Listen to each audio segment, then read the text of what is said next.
Good morning बच्चों। तो कैसे हैं आप? आज हम पढ़ेंगे यूनिट संख्या 2 विलियन, इस चैप्टर का पार्ट 10। बच्चों, आज इस वीडियो में हम पढ़ेंगे कुछ महत्वपूर्ण टॉपिक जो कि इस प्रकार हैं: आदर्श विलियन, अनादर्श विलियन और राउल्ट के नियम से विचलन। दो प्रकार के विचलन होते हैं बच्चों, धनात्मक विचलन और ऋणात्मक विचलन। और इसके अलावा बच्चों हम द्रव में गैसों के विलेयता के लिए हेनरी नियम के बारे में भी पढ़ेंगे। वीडियो शुरू करने से पहले यदि आप हमारे चैनल पर पहली बार आए हैं और अभी तक चैनल को सब्सक्राइब नहीं किया है तो चैनल को सब्सक्राइब करें और बेल आइकन दबाकर ऑल वाला ऑप्शन चुनें ताकि आपको लेटेस्ट वीडियो के नोटिफिकेशन तुरंत ही मिल जाएं जैसे ही हम एक नया वीडियो अपलोड करते हैं। बच्चों, इस वीडियो को आप बिना स्किप किए पूरा देखें ताकि आपको सभी स्टेप्स अच्छे से क्लियर हो सके। तो चलिए शुरू करते हैं। आदर्श विलयन, आइडियल सॉल्यूशन। दो द्रवों का वह विलयन जो प्रत्येक ताप और सांद्रता पर राउल्ट के नियम का पालन करता है आदर्श विलयन कहलाता है। इसके अतिरिक्त यह विलयन निम्नलिखित दो तथ्यों का भी पालन करता है।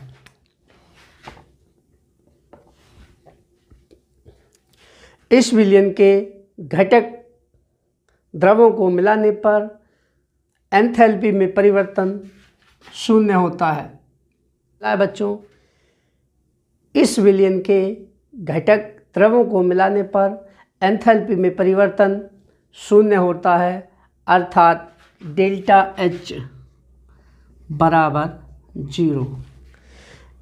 इसका तात्पर्य है कि आदर्श विलयन के घटक द्रवों को मिलाने पर ना तो कोई ऊष्मा उत्पन्न होती है और ना ही कोई ऊष्मा शोषित होती है। नंबर 2, आदर्श विलयन के घटकों को मिलाने पर आयतन में परिवर्तन शून्य होता है, अर्थात डेल्टा V बराबर 0। इसका तात्पर्य है कि आदर्श विलयन के घटकों को मिलाने पर परिणामी विलयन का आयतन उन दोनों घटकों के आयतन के योग के बराबर होता है।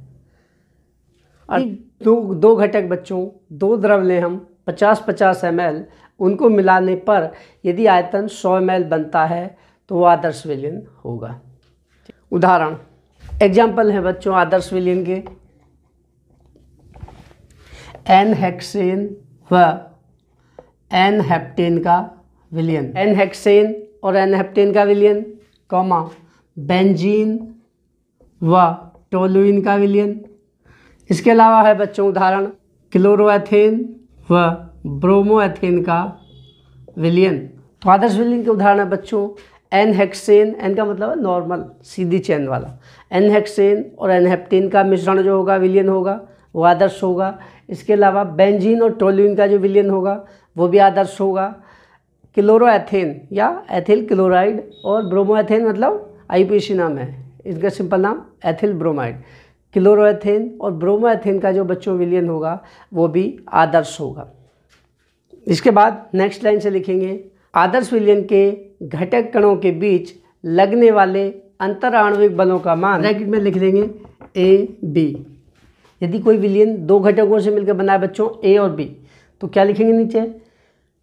आदर्श विलयन के घटकों के बीच लगने वाले, दोनों घटकों के बीच लगने वाले अंतर आणविक बलों का मान ब्रैकेट में A-B का मान स्वतंत्र अलग अलग घटकों के कणों के बीच लगने वाले अंतर आणविक बलों ब्रैकेट में लिख देंगे A-A, AA और B।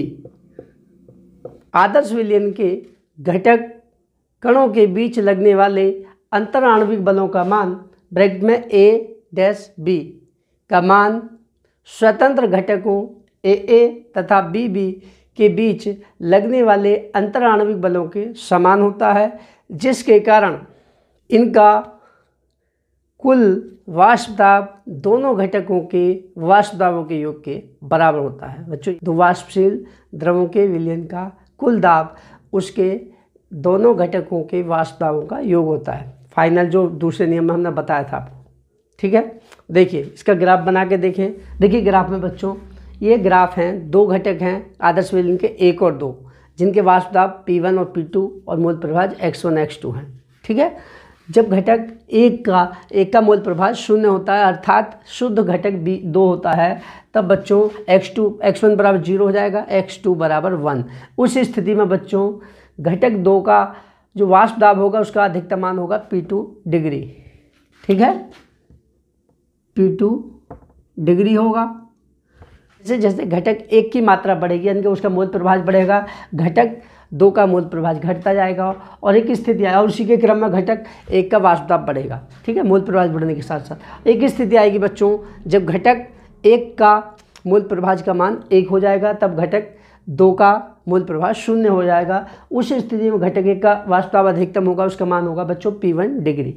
और इनके दोनों के अधिकतम मानों को जोड़ेंगे बच्चों, घटक 1 और घटक 2 के जो वाष्प दाब हैं उनको दोनों को मिला जोड़ने पर जो ग्राफ प्राप्त होगा, यही बच्चों आदर्श विलयन का ग्राफ है, जिसका कुल दाब होगा P टोटल बराबर हो जाएगा बच्चों P1 प्लस P2, दोनों द्रवों के वाष्प दाबों के योग के बराबर। तो ये ग्राफ हो गया बच्चों आदर्श विलयन के लिए। अब देखते हैं अगला टॉपिक, अनादर्श विलयन। दूसरा टॉपिक अनादर्श विलयन, नॉन आइडियल सॉल्यूशन। वह विलयन जो प्रत्येक ताप और दाब पर राउल्ट के नियम का पालन नहीं करता है, अनादर्श विलयन कहलाता है। अधिकतर विलयन बच्चों अनादर्श ही होते हैं। आदर्श विलयन को छोड़कर जो शेष विलयन होंगे 2 द्रवों के, वो सभी अनादर्श विलयन होंगे। अनादर्श विलयन राउल्ट के नियम से विचलन दर्शाते हैं, अर्थात उससे अलग रहेंगे। अनादर्श विलयन राउल्ट के नियम से विचलन दर्शाते हैं, और बच्चों ये विचलन 2 प्रकार के होते हैं, उसको पढ़ते हैं हम अगले टॉपिक। अगला टॉपिक है बच्चों राउल्ट के नियम से विचलन, डेविएशंस फ्रॉम राउल्ट्स लॉ।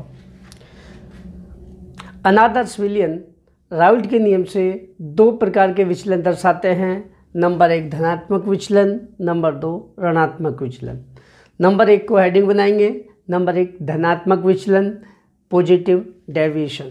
2 द्रवों का वह विलयन जिसका वाष्प दाब राउल्ट के नियम के अनुसार वाष्प दाब से अधिक होता है, राउल्ट के नियम से धनात्मक विचलन दर्शाता है। अर्थात इस विलयन का वाष्प दाब आदर्श विलयन की वाष्प दाब से अधिक होता है।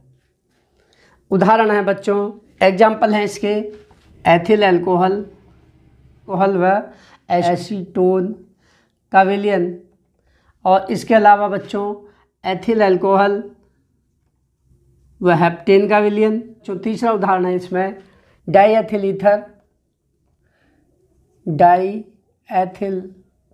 ईथर व एसीटोन का विलयन।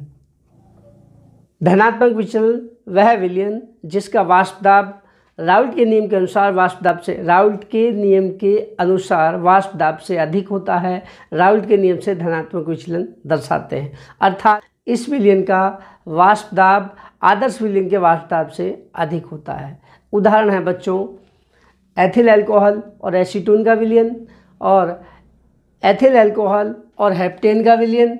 इसके अलावा बच्चों डाईएथिल ईथर और एसीटोन का विलयन राउल्ट के नियम से धनात्मक विचलन दर्शाते हैं। नेक्स्ट लाइन से लिखना है बच्चों, उसके साथ साथ एक चित्र बनाना है बच्चों। पहले चित्र को आपको एक्सप्लेन कर देते हैं। देखिए इस तरह से होगा डायग्राम। ऐसे वाष्प दाब है, घटक ए और बी 2 घटक है मान लीजिए। घटक बी का वाष्प दाब घटक ए की तुलना में अधिक है, अधिक वाष्पशील है घटक बी।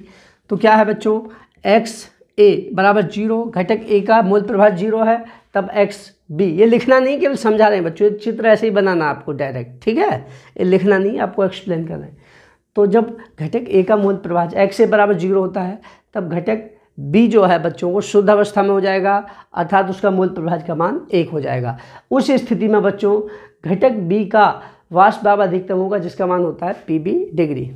इसी प्रकार जैसे जैसे घटक ए की सांद्रता बढ़ती है, ए की मात्रा बढ़ती है अर्थात उसका मोल प्रभाव बढ़ता है, घटक बी का मोल प्रभाव घटता जाएगा। देखिए, और एक स्थिति आएगी बच्चों जब घटक ए की मात्रा अधिकतम हो जाएगी, घटक ए का मोल प्रभाव का मान 1 हो जाएगा और घटक बी की मात्रा 0 हो जाएगी। उस स्थिति में घटक ए, शुद्ध घटक ए होगा और उसका वाष्प दाब हो जाएगा बच्चों PA डिग्री, शुद्ध विलायक का वाष्प दाब। ठीक, तो आदर्श विलयन के लिए बच्चों जब इनके बीच ग्राफ खींचते हैं, ये PA का होगा, ये PB का होगा और इन दोनों को मिलाएंगे तो विलयन का वाष्प दाब आता है, ऊपर वाला ये पीक। ठीक है, दोनों घटकों के वाष्प दाब ऐसे ऐसे, घटक ए का वाष्प दाब, घटक बी का वाष्प दाब, ये विलयन का वाष्प दाब ऊपर वाला। ठीक है, वास्तव में आदर्श विलयन के लिए तो ऐसा होना चाहिए था, लेकिन क्या होता है बच्चों, जैसे ही दोनों विलयनों को मिलाते हैं, ए और बी घटक ए और बी दो वाष्पशील द्रव हैं, जैसे ही उनको मिलाएंगे तो क्या होगा बच्चों, मिलाने के साथ ही घटक ए का वाष्प दाब जो नॉर्मल था उससे बढ़ जाएगा। इसी प्रकार घटक बी का वाष्प दाब जो उसका वास्तविक वाष्प दाब था, मिलाने पर उसका भी वाष्प दाब बढ़ जाएगा, जिसको हमने पूरी लाइन से दिखाया बच्चों, रेड लाइन से दिखाया है, ये बढ़ जाएगा। उसी प्रकार जो विलयन का वाष्प दाब होगा, ये विलयन का वाष्प दाब भी जो आदर्श विलयन का वाष्प दाब होगा उससे ज़्यादा होगा। यदि आदर्श विलयन होता बच्चों तो ये कटी हुई लाइन दिखाई हमने, ये होते घटक ए का वाष्प दाब, घटक बी का वाष्प दाब और विलयन का वाष्प दाब, लेकिन दोनों घटकों को मिलाने पर वाष्प दाब बढ़ गया तो धनात्मक विचलन हो गया बच्चों। देखिए, ए का बढ़ गया इतना हो गया, यहाँ से यहाँ बढ़ गया PA। इसी प्रकार घटक बी का वाष्प दाब यहाँ से बढ़कर इतना हो गया और दोनों का विलयन मिलाने पर जो विलयन है उसका भी वाष्प दाब इससे बढ़कर इतना हो गया, ये यानी कि वाष्प दाब बढ़ रहा है। ठीक है, तो धनात्मक विचलन है। बाद एक चित्र बना लेंगे, उदाहरण के बाद लिखना है आपको। इस विलयन में दोनों घटकों के अणुओं के बीच लगने वाले अंतराण्विक बल, ब्रैकेट में लिखेंगे A-B का मान शुद्ध घटकों A तथा B के अंतराण्विक बलों, आगे लिख देंगे ब्रैकेट में A-A तथा B-B के बीच लगने वाले अंतराण्विक बलों से कम होता है, जिसके कारण विलयन में उसके अणु शुद्ध घटकों की तुलना में अधिक वाष्पित होते हैं, अर्थात उनका वाष्प दाब बढ़ जाता है।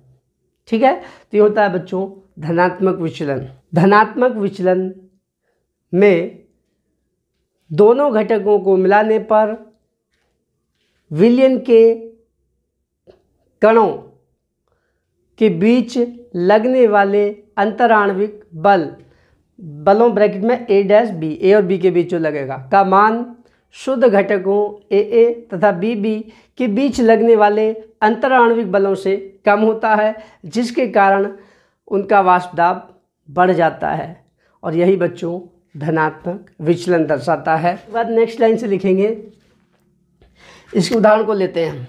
ये पहला वाला ही, एथिल अल्कोहल के अणुओं के बीच हाइड्रोजन बंध पाए जाते हैं, लेकिन जब उसमें एसीटोन मिलाया जाता है, एसीटोन में कोई हाइड्रोजन बंध नहीं होते बच्चों, जब उसमें एसीटोन मिलाया जाता है तो एथिल अल्कोहल के अणुओं के बीच में कुछ स्थानों पर एसीटोन के अणु आ जाते हैं, जिसके कारण हाइड्रोजन बंधों की संख्या घट जाती है, अर्थात उसका वाष्प दाब क्या बढ़ जाएगा, क्योंकि हाइड्रोजन बंध क्वथनांक बढ़ाते हैं बच्चों। क्वथनांक बढ़ने का मतलब वाष्प दाब कम कर देते हैं। जैसे ही हाइड्रोजन बंध टूटेंगे बच्चों तो उनका वाष्प दाब बढ़ जाएगा, क्योंकि हाइड्रोजन बंध टूटकर उनके बीच में कहीं कहीं कुछ जगह पर एसीटोन के अणु आ जाएंगे। तो ये रीजन था। इसके बाद नंबर 2, ऋणात्मक विचलन, नेगेटिव डेविएशन। दो द्रवों का वह विलयन जिसका वाष्प दाब राउल्ट के नियम के वाष्प दाब से कम होता है, राउल्ट के नियम से ऋणात्मक विचलन दर्शाता है, अर्थात इस विलयन का वाष्प दाब आदर्श विलयन के वाष्प दाब से कम होता है। उदाहरण, एसीटोन व क्लोरोफॉर्म का विलयन, फिनॉल व एनिलीन का विलयन, इसके अलावा बच्चों प्रीडीन व परक्लोरिक अम्ल का विलयन। परक्लोरिक अम्ल होता है बच्चों HClO4, परक्लोरिक अम्ल। प्रीडीन होती है C5H5N। इसके अलावा बच्चों HCl और वाटर का विलयन भी ऋणात्मक विचलन दर्शाता है। इसके बाद लिखना है बच्चों थोड़ा सा, और बगल में साइड में ये डायग्राम बना लेना है। पहले चित्र को देख लीजिए क्या है बच्चों। यदि आदर्श विलयन के अकॉर्डिंग इनके वाष्प दाब होते, दोनों घटकों के वाष्प दाब मिलाने पर आदर्श विलयन के अनुरूप होते तो बच्चों की कटी हुई लाइन के अनुसार ग्राफ प्राप्त होता। घटक ए का घटक बी का वाष्प दाब और विलयन का वाष्प दाब ये होता, ये कटी हुई लाइन वाला। लेकिन इस स्थिति में क्या होता है बच्चों, जैसे ही दोनों घटकों को मिलाया जाता है तो विलयन का वाष्प दाब घटने के साथ साथ उन दोनों घटकों के वाष्प दाब भी घट जाते हैं। जैसे ही मिलाएंगे तो घटक ए का वाष्प दाब यहाँ से घट के ये हो जाएगा पी है, इसी प्रकार घटक बी का वाष्प दाब यहाँ से घट के यहाँ पर हो जाएगा कम हो जाएगा, नेगेटिव डेविएशन दिखा रहा है। इसी प्रकार जो विलयन होगा बच्चों ए और बी के बीच जो विलयन बनेगा उसका भी वाष्प दाब आदर्श विलयन के वाष्प दाब जो वास्तव में यहाँ पर होता है उससे भी कम हो जाएगा। इसलिए हो गया बच्चों ऋणात्मक विचलन, नीचे लिख देंगे ऋणात्मक विचलन। ठीक है, तो देखिए अब क्या लिखना है इसके। इस विलयन में दोनों घटकों के अणुओं के बीच लगने वाले अंतर आणविक बलों, ब्रैकेट में लिखेंगे ए और बी के बीच बलों का मान स्वतंत्र घटकों ए तथा बी के बीच लगने वाले अंतर आणविक बलों से अधिक होता है, जिसके कारण इनका वाष्प दाब घट जाता है और ये राउट के नियम से ऋणात्मक विचलन दर्शाते हैं। थोड़ा सा नीचे लिख लेंगे, एसीटोन और क्लोरोफॉर्म दोनों में से ही किसी में भी हाइड्रोजन बंध नहीं पाए जाते, जिसके कारण ये आसानी से वाष्पित होते हैं। लेकिन जब क्लोरोफॉर्म में एसीटोन मिलाया जाता है तो उनके बीच में अंतर आणविक हाइड्रोजन बंध, इंटरमॉलिक्यूलर हाइड्रोजन बंध बन जाते हैं, जिसके कारण उसके अणु कम वाष्पित होते हैं, अर्थात वाष्प दाब घट जाता है और राउट के नियम से ऋणात्मक विचलन दर्शाता है। एसीटोन होता है बच्चों CH3CO, ये होता है बच्चों एसीटोन CH3CO CH3 के साथ जब मिलता है क्लोरोफॉर्म होता है बच्चों CHCl3 HCl3, यानी कि इस तरह से इनको Cl को इस तरह से लिख लेंगे Cl, ठीक है। तो जो ये H है बच्चों, ये इस एसीटोन के O के साथ, CO ग्रुप के O के साथ हाइड्रोजन बंध बना लेता है। और किसको, हाइड्रोजन बंध को किससे दर्शाते हैं बच्चों हम, 3 कटी हुई लाइनों से, 3 इस तरह से इनके बीच में बच्चों हाइड्रोजन बंध बन जाएंगे। ये है एसीटोन और इसका नाम है बच्चों क्लोरोफॉर्म, क्योंकि ना तो इसके अणुओं के बीच हाइड्रोजन बंध थे, ना ही क्लोरोफॉर्म के अणुओं के बीच हाइड्रोजन बंध थे। लेकिन जब इन दोनों को मिलाया बच्चों तो इनके बीच में आपस में कुछ हाइड्रोजन बंध बन गए। इन हाइड्रोजन बंध के कारण क्या होता है बच्चों, क्वथनांक बढ़ जाता है, अर्थात वो कम, जब अणु बड़ा हो जाता है तो भारी हो जाता है बच्चों। भारी होने के कारण कम वाष्पित होगा तो उसका वाष्प दाब घट जाएगा, अर्थात क्वथनांक बढ़ जाता है। तो इसलिए वाष्प दाब इनका घट जाता है बच्चों, क्योंकि इनके बीच में हाइड्रोजन बंध बन जाते हैं। एसीटोन तथा क्लोरोफॉर्म में हाइड्रोजन बंध नहीं पाए जाते हैं, लेकिन जब क्लोरोफॉर्म में एसीटोन मिलाया जाता है तो क्लोरोफॉर्म और एसीटोन के अणुओं के बीच अंतर आणविक, ब्रैकेट में लिखेंगे इंटरमॉलिक्यूलर हाइड्रोजन बंध बन जाते हैं, जिसके कारण ये कम वाष्पित होते हैं, अर्थात इनका वाष्प दाब घट जाता है, अर्थात क्वथनांक बढ़ जाता है। और यह इनका विलयन राउट के नियम से ऋणात्मक विचलन दर्शाता है। एक चित्र बना लेंगे, एग्जाम्पल आपके हो गए। तो बच्चों यही थे राउट के नियम से विचलन, धनात्मक विचलन और ऋणात्मक विचलन। अगला टॉपिक है बच्चों हमारा स्थिर क्वाथी एजियोट्रॉप्स, 2 द्रवों का वह मिश्रण जो बिना रासायनिक संगठन परिवर्तित किए प्रत्येक ताप पर आसुत हो जाता है, स्थिर क्वाथी मिश्रण या स्थिर क्वाथी कहलाता है।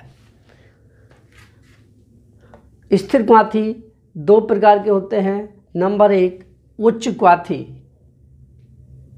स्थिर क्वाथी हाई बॉइलिंग एजियोट्रॉप्स, दूसरा निम्न क्वाथी स्थिर क्वाथी लो बॉइलिंग या मिनिमम बॉइलिंग एजियोट्रॉप्स। तो पहले को हेडिंग बना लेते हैं बच्चों, उच्च क्वाथी हाई बॉइलिंग एजियोट्रॉप्स, 2 द्रवों का वह विलयन जो राउट के नियम से ऋणात्मक विचलन दर्शाता है, अर्थात जिसका वाष्प दाब आदर्श विलयन के वाष्प दाब से कम होता है, वो उच्च ताप पर आसुत होते हैं, अर्थात उच्च क्वाथी स्थिर क्वाथी कहलाते हैं। तो इसके उदाहरण बच्चों क्या हैं? एसीटोन और क्लोरोफॉर्म का विलयन, फिनॉल और एनिलीन का विलयन। ये क्या है बच्चों? इनके बीच हाइड्रोजन बंध बन जाते हैं तो इनका वाष्प दाब घट जाता है। उन हाइड्रोजन बंधों को तोड़ने के लिए हमको ज़्यादा ऊर्जा की आवश्यकता होती है, अधिक ताप पर उबलेंगे बच्चों ये, क्योंकि उनके बीच में हाइड्रोजन बंध बन जाते हैं, इंटरमॉलिक्यूलर।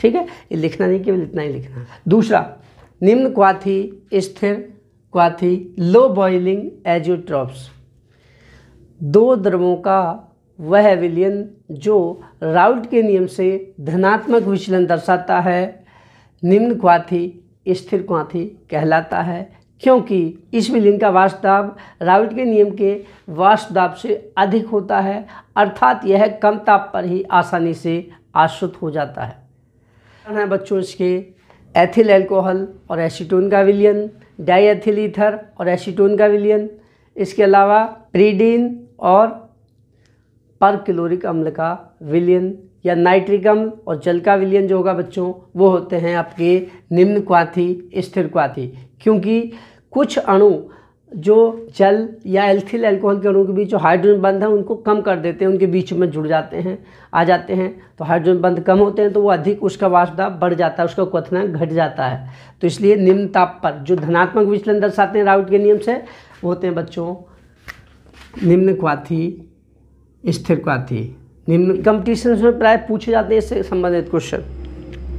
उदाहरण भी आपको ध्यान रखने हैं। लो बॉइलिंग एजियोट्रॉप्स या राउल्ट के नियम से धनात्मक विचलन वाले हैं बच्चों, कौन कौन से हैं? एथिल अल्कोहल और एसीटोन का विलयन, डाईएथिल ईथर और एसीटोन का विलयन, इसके अलावा प्रीडीन और परक्लोरिक अम्ल का विलयन। ये बच्चों लो बॉइलिंग एजियोट्रॉप्स हैं, निम्न क्वाथी, स्थिर क्वाथी। अगला और अंतिम टॉपिक है बच्चों आज हमारा हेनरी का नियम।